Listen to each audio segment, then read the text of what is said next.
సభకు నమస్కారం. ఈరోజు మన నేత జనసేన రాష్ట్ర అధ్యక్షులు మరియు డిప్యూటీ సీఎం గారైన పవన్ కళ్యాణ్ గారి పిలుపు మేరకు ఈరోజు 12వ ఆవిర్భావ దినోత్సవానికి వచ్చేసినటువంటి జనసేన నాయకులకు, కార్యకర్తలకు, మహిళలకు, వీర మహిళలకు, ఇక్కడికి వచ్చినటువంటి వేదిక అలంకరించినటువంటి పెద్దలు, మంత్రివర్యులు మనోహర్ గారికి, అలాగే దుర్గేష్ గారికి, పెద్దలు, నన్ను పార్టీలో చేర్పించేదానికి ముందుగా నన్ను తీసుకొచ్చినటువంటి వ్యక్తి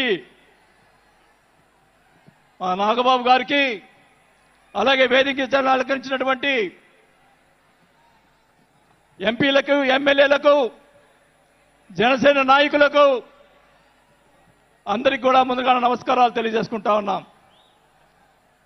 మీరందరూ కూడా 12 ఆవిర్భావ దినోత్సవాలు జనసేనకు సంబంధించి అటెండ్ అయి ఉంటారు. కానీ నాకు ఇది మొదటిది. అసలు బాలినేని శ్రీనివాసరెడ్డి అనేవాడు వైసీపీ విడిపోయి బయటకు వస్తాడా అనుకొని చాలా మంది మాట్లాడినటువంటి పరిస్థితులు ఉన్నాయి.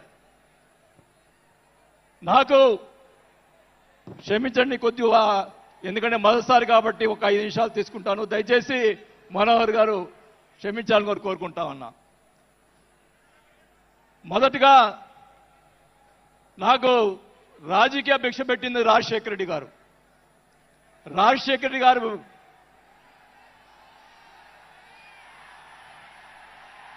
చెప్తాను, వినండి. నాకు రాజశేఖర రెడ్డి గారైనా ఎన్టీ రామారావు అయినా నాకు ఇష్టం. మీరు దయచేసి వినాలా. నేను నిజాలు చెప్తాను, పిఠాపురం సాక్షిగా అన్ని నిజాలే చెప్తాను.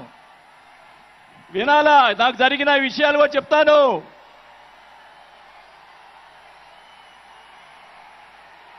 ఆ తర్వాత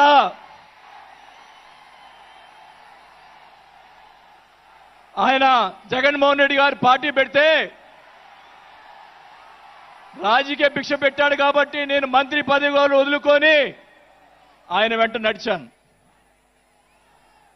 నేను 4 సంవత్సరాలు, మనోహర్ గారికి తెలుసు, 4 సంవత్సరాలు మంత్రి ఉంది నాకు. అయినా కానీ నాకు రాజకీయ భిక్ష పెట్టాడు కాబట్టి, మానవత్వం అనేది ఉంది కాబట్టి నేను ఆ రోజు ఆయనకి తలిచాను. కానీ ఏం జరిగింది, నాకు మంత్రి వదిలిపెడితే మంత్రి ఇచ్చి మంత్రి తీసేశాడు. అవన్నీ నేను కూడా బాధపడిన, నేను మంత్రి అనేది ఐ డోంట్ కేర్. ఆ రోజు 4 సంవత్సరాలకే వదిలిపెట్టాను. నేను ఒకటే చెప్తా ఉన్నా, మన వంశీ గారిని ఆయన చెప్పాడు కదా, మన ఈయన సినిమా యాక్టర్, ఆయన పేరేంటి, పోసాని మురళి గారు, వాళ్ళని అరెస్ట్ చేస్తే ఈయన పోయి జగన్మోహన్ రెడ్డి గారు పోయి వాళ్ళని పరామర్శిస్తాడు. నేను ఒకటే చెప్తా ఉన్నా,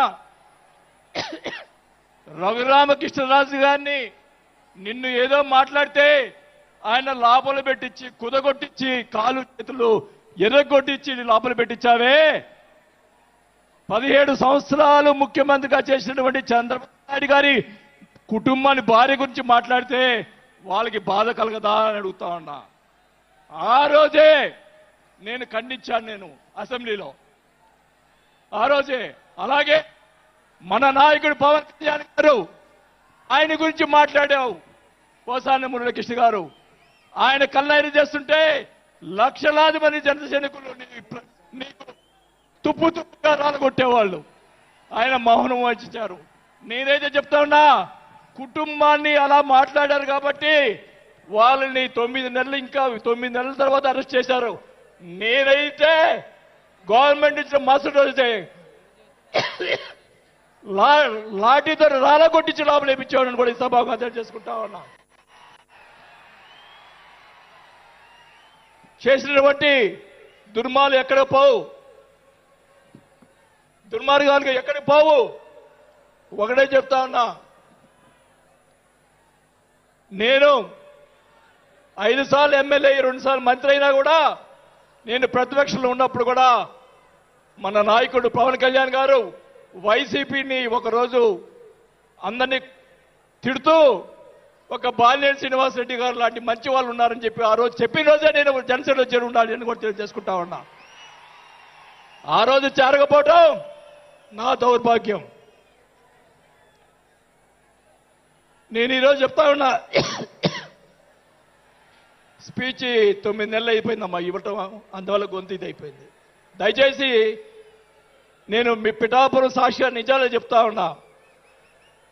గవర్నమెంట్ వచ్చిన తర్వాత చిన్న చిన్న కార్యకర్తల మీద కేసులు పెట్టి లోపలేశారు. వాళ్ళని కాదండి లోపలేయాల్సింది, కోట్లు సంపాదించున్నారు. వాళ్ళని ఇంకా లోపలేలా, అదే నా బాధ. స్కాములు చేస్తున్నారు, కార్యకర్తలు పట్టించుకోలేదు. కోట్లు సంపాదించి ఈరోజు రకరకాలుగా మాట్లాడుతూ ఉన్నారు.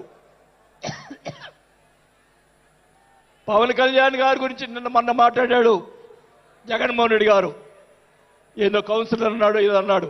అయ్యా జగన్మోహన్ రెడ్డి గారు, మీ నాన్న దయతోటి నువ్వు ముఖ్యమంత్రి అయ్యావు. మీ నాన్న అంత అడ్డు పెట్టుకొని, మా నాయకుడు ఇప్పుడు జనసేన నాయకుడు పవన్ కళ్యాణ్ గారు స్వశక్తితోటి ఈరోజు లక్షలాది మంది అభిమాన పాత్రులు అయ్యాడని గుర్తుపెట్టుకోవాలని కూడా తెలియజేసుకుంటా ఉన్నా. మీ నాయనతోటి వెనక ఒకసారి ముఖ్యమంత్రి అయ్యావు, ఇంకా చూద్దాం. నేను ఒకటి కూడా చెప్తా ఉన్నా, నేను పవన్ కళ్యాణ్ గారిని కలిసినప్పుడు రాశారు చాలా మంది, కొన్ని పత్రికల్లో మీడియాలో రాశారు. ఏం రాశారు? బాలినేని గారు చాణక్యుడు కూటమిని విడగొడతాడని చెప్పి కొన్ని పత్రికలు రాసినాయి. నేను అనుకున్నాను, నా వల్ల పవన్ కళ్యాణ్ గారికి ఏ ఇది రాకూడదు. నా ధ్యేయం, నా కోరికల్లా ఆయన పైకి ఎదగాలని తప్ప వేరే ఉద్దేశం లేదు. నేను ఆయన కలిసినప్పుడు ఒకటే అడిగా, అందరూ అనుకున్నారు ఎమ్మెల్సీ ఇచ్చి మినిస్టర్ ఇస్తారని చెప్పి కొన్ని ఇతర పత్రికలు రాశారు. నేను ఆయన ఏమీ అడగలేదు, ఒకటే అడిగా, సార్ మీతో నాకు సినిమాలు తీయాలని సార్ అని అన్నా. నా కోరిక అదే సార్. నేను 5 సార్లు ఎమ్మెల్యే అయ్యా, 2 సార్లు మంత్రి అయ్యా, చాలు నాకు. ఇట్లాంటి బూతులు తిట్టే రాజకీయాలు మాకు వద్దు సార్, మీతోటి ప్రయాణం చేస్తా. జనసేనని నా సాయశక్తులా నేను చేయగలని మా జిల్లాలో 6 నెలల తర్వాత కార్పొరేట్లను చేర్పించాం. మీరు ఛాన్స్ ఇవ్వండి, మా జిల్లాలో జిల్లా పరిషత్తు అన్నీ కూడా జనసేన చేస్తానని కూడా మాకు తెలియజేసుకుంటా ఉన్నా. మాకు ఇవ్వండి ఛాన్స్. నన్ను ఆపద్దు. నాకు జరిగిన అన్యాయం మళ్ళా ఒకరోజు మీటింగ్లో చెప్తా. ఒకరోజు చెప్తే సరిపోదు, ఎందుకంటే టైం లేదు కాబట్టి. నాకు అన్యాయం జరిగిందని చెప్తా. జగన్మోహన్ రెడ్డి గారు చేసినటువంటి అన్యాయాలని చెప్తా, నాకు జరిగినటువంటి అన్యాయాలు. నేను ఒకటే చెప్తా ఉన్నాను సార్, మీకు కూడా దయచేసి జనసేన కార్యకర్తలు చూస్తున్నాను. అన్ని నియోజకవర్గాల్లో ఎమ్మెల్యేలని చాలా మంది గెలిపించారు, కార్యకర్తల్ని జనసేన వాళ్ళని పట్టించుకోవటం లేదు. దయచేసి చంద్రబాబు నాయుడు గారు, పవన్ కళ్యాణ్ గారు ఇద్దరు కూర్చొని ఒక ప్రెస్ మీట్ పెట్టి ఎమ్మెల్యేలందరికీ ఫిరాయించండి. జనసేన కార్యకర్తలు కూడా మీరు వాళ్ళకి రావాల్సినటువంటి రేషియో ప్రకారంగా వాళ్ళు కష్టపడి పనిచేశారు. ఇప్పుడు తెలియదు ఆ బాధ. రేపు ఎలక్షన్ తెలుస్తుంది. వాళ్ళు వాళ్ళు అడుగుతారు రేపు, దానికి సమాధానం చెప్పాల్సిన బాధ్యత ఆ ఎమ్మెల్యేలకు ఉంటుంది. కాబట్టి ఇద్దరు కూడా ఇప్పుడే వెంటనే అది చేస్తే మీకోసం ప్రాణాలు ఇచ్చేవాళ్ళు ఉన్నారు ఇక్కడ. అలాంటి వాళ్ళని మనం కాపాడుకోవాలి. కాబట్టి మీరు అంటే నేను ఇలా మాట్లాడుతున్నానని అనుకోకుండా నాయకులు, మన నాయకుడు బాగుండాలని కోరుకోవాలి.